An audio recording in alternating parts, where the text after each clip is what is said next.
प्यारे बच्चों, आज हम कक्षा 6 हिंदी व्याकरण शब्द विचार का अभ्यास सीखेंगे। प्रश्न नंबर 1 से 5 परिभाषा से संबंधित प्रश्न हैं।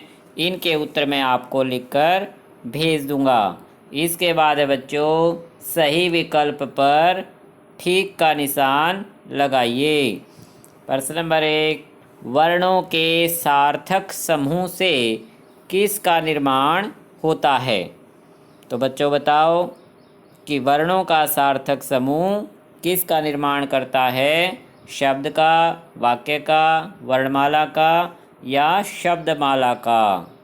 शब्दमाला तो बच्चों कुछ शब्दों का समूह है। वर्णमाला क्या था? वर्णों का समूह। और वाक्य शब्दों का सार्थक समूह होता है। तो वर्णों का सार्थक समूह क्या हो गया? शब्द। शब्द का निर्माण होता है। प्रश्न नंबर 2, हिंदी में संस्कृत भाषा के ज्यों के त्यों प्रयोग होने वाले शब्द क्या कहलाते हैं? कि बच्चों संस्कृत भाषा से जो शब्द समान अर्थों में यानी यूं के यूं प्रयोग किए जाते हैं उन शब्दों को क्या कहते हैं बच्चों? यस, तत्सम शब्द।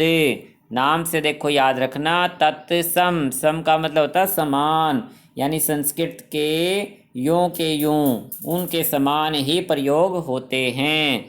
नेक्स्ट है, जो शब्द यौगिक होते हुए भी विशेष अर्थ को प्रकट करें वे क्या कहलाते हैं? कि बच्चों यौगिक शब्द हैं लेकिन विशेष अर्थ को प्रकट कर रहे हैं, उन्हें क्या कहेंगे हम?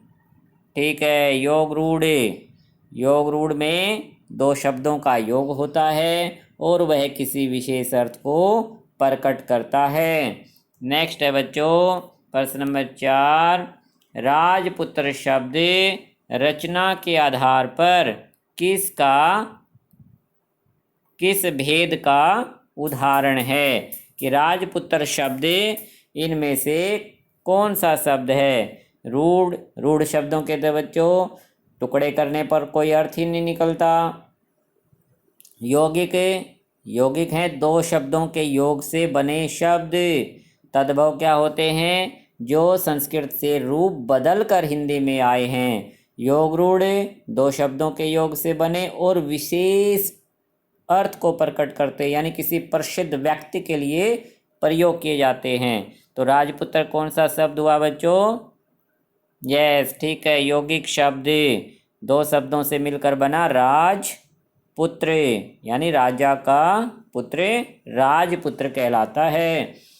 और किसी प्रसिद्ध व्यक्ति के लिए नहीं बच्चों, सभी राजाओं के पुत्र राजपुत्र होते हैं, इसलिए योग रूढ़ ना होकर यौगिक शब्द कहलाता है। नेक्स्ट है, जिन शब्दों में लिंग, वचन और कारक के कारण परिवर्तन नहीं होता। कि किन शब्दों में परिवर्तन नहीं होता बच्चों? ठीक है, अविकारी शब्द। नाम से याद रखना बच्चों, अविकारी। विकारी का मतलब विकार होना, परिवर्तन होना। और जब शुरू में ए वर्ण लग जाता है तो उसका भाव निकलता कि नहीं से, कि विकार नहीं होना, अविकारी होता है। नेक्स्ट है बच्चों, निम्नलिखित तत्सम शब्दों के तद्भव रूप लिखिए। तत्सम शब्द कौन से? जो संस्कृत से यूं के यूं प्रयोग किए जाते हैं। तद्भव रूप हमें खुद बनाने हैं कि इनका रूप बदलकर हिंदी में कैसे प्रयोग किया जाए। जैसे दुग्ध से दूध, कूप से कुआं। इन शब्दों की टेबल मैंने पाठ पढ़ाते समय आपको याद करवाई थी, तो वहाँ से देखकर आप लिख सकते हैं। नेक्स्ट है बच्चों, निम्नलिखित विदेशी भाषा के शब्दों के हिंदी पर्याय लिखिए। यानी ये विदेशी भाषाओं के शब्द हैं, इनका हमें हिंदी में क्या अर्थ है वह लिखना है। जैसे इनाम को हिंदी में क्या कहेंगे बच्चों? पुरस्कार। पुरस्कार कहा जाता है इनाम शब्द को। हॉस्टल को क्या कहेंगे बच्चों? हॉस्टल को कहा जाता है छात्रावास। छात्र या छात्रावास, छात्रावास भी कह सकते हैं और छात्रावास भी। हॉस्टल कहलाता है। कामयाबी को क्या कहेंगे बच्चों? सफलता। तो ये इनके हिंदी में पर्याय हैं, हिंदी के अर्थ हैं। आज़ाद को क्या कहेंगे? स्वतंत्र। आज़ाद का मतलब स्वतंत्र। अगला शब्द बच्चों खजाना। खजाना को क्या कहेंगे? कोष। अगला शब्द बच्चों तलाश। तलाश को क्या कहेंगे? खोज। तो आपको इनके सामने, तलाश के सामने क्या लिखना है? खोज। अगला बच्चों अखबार। अखबार को हिंदी में क्या कहेंगे? अखबार को और हम किस नाम से जानेंगे?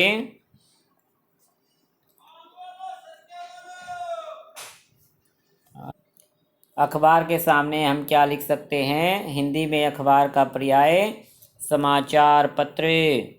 समाचार पत्र। अगला शब्द बच्चों चिराग। चिराग को हिंदी में हम लिखेंगे दीपक। अगला शब्द है बच्चों मशहूर। मशहूर को हिंदी में लिखेंगे प्रसिद्ध। तो इस तरह से आपको इन शब्दों के सामने इनके हिंदी पर्याय लिख लेने हैं। नेक्स्ट क्वेश्चन है बच्चों निम्नलिखित शब्दों को उचित स्थान पर लिखिए। कि हमें शब्दों की एक लिस्ट दी गई है और नीचे रूढ़, यौगिक और ये हमारा योग रूढ़, इसके आगे रूढ़ शब्द मिट गया है, रूढ़, योग रूढ़, तो पूरा ये योग रूढ़। तो हमें इनके नीचे इनकी शब्दों की कैटेगरी बनानी है, वर्गीकरण करना कि घोड़ा शब्द क्या है। ये देखना है बच्चों, हमें पता ना लगे तो घोड़ा शब्द के टुकड़े करके देखो। घो अड़ा दोनों टुकड़ों का अलग अलग कोई अर्थ नहीं है, तो इन शब्दों को क्या कहेंगे? रूढ़। रूढ़ शब्द कहा जाएगा। अगला राजभवन, दो शब्दों से मिलकर बना राजभवन, यानी राजा का जो भवन है वो होता राजभवन। तो यौगिक शब्द में आ जाएगा, दो शब्दों से मिलकर बना है। गजानन यानी गज और आनन, यह भी दो शब्दों से मिलकर बना, लेकिन गजानन किसी विशेष के लिए प्रसिद्ध हो गया। गजानन किसको कहा जाता है? गणेश जी को। तो गजानन आएगा हमारा योग रूढ़ में। अगला हवा। हवा के टुकड़ों का कोई अर्थ नहीं है और वाह अलग अलग कोई अर्थ नहीं है, वर्ण होते हैं। तो यह आ जाएगा हमारा रूढ़ में आएगा हवा। रूढ़ में क्या लिख लेंगे हम? हवा। पंकज। पंकज बच्चों दो शब्दों से मिलकर बना, पंक प्लस कज, यानी कि पंकज कमल के फूल को कहा जाता है, तो विशेष अर्थ है, तो पंकज आएगा हमारा योग रूढ़ में। इस तरह से अपने इन शब्दों की अलग अलग कैटेगरी करनी है। देवालय, देव आलय, यौगिक में आएगा देवालय, क्योंकि इसका कोई विशेष अर्थ नहीं है, दो शब्दों के योग से बना है केवल। चश्मा रूढ़ शब्द है। डाकघर, डाक का घर यौगिक है। रेल रूढ़ शब्द है। रसोई घर, रसोई का घर यानी यौगिक है। एक दंत यानी एक दांत वाला, किसको कहा गया था? एक दंत, गणेश जी को कहा गया था, तो विशेष अर्थ है। तो एक दंत कहाँ आ जाएगा हमारा? योग रूढ़ में। नीलकंठ, नीला है कंठ, किसको कहा गया नीले कंठ वाला? शिव जी को, तो शिव जी के लिए प्रसिद्ध हो गया, तो यह आएगा हमारा योग रूढ़ में। इस तरह से बच्चों इस पाठ का अभ्यास होता है। ये खेल खेल में आपको एक्स्ट्रा क्वेश्चन है, एक्स्ट्रा नॉलेज है, इसे आप अपने आप कर सकते हैं। क्या दिया गया है? निम्नलिखित शब्दों के निर्देशानुसार दो दो उदाहरण दीजिए। कि तत्सम शब्द के दो उदाहरण लिखने हैं, रूढ़ शब्द के दो उदाहरण लिखने हैं, योग रूढ़ के दो उदाहरण लिखने हैं। तो इन सभी शब्दों के बारे में हम अब सीख चुके हैं, तो इन शब्दों के दो दो उदाहरण हमें इनके सामने लिख लेने हैं। अच्छा बच्चों, अगला अपना करना चाहो तो आप कर सकते हो। स्क्रैप बुक है अगर आपके पास, कि अपनी कार्य पुस्तिका पर शब्दों के वर्गीकरण को कलात्मक ढंग से सजाकर बनाइए। क्योंकि बच्चों शब्दों का वर्गीकरण हमने 4 आधारों पर सीखा है, उसका कोई एक चित्रकारी करते हुए कलात्मक ढंग से यानी कि सजाकर आप बना सकते हैं अगर चाहो तो। यह आपका खेल खेल में है। आपको ज़रूरी कहाँ तक है? अभ्यास। यहाँ तक आपको करना बहुत ज़रूरी है। अच्छा बच्चों, धन्यवाद।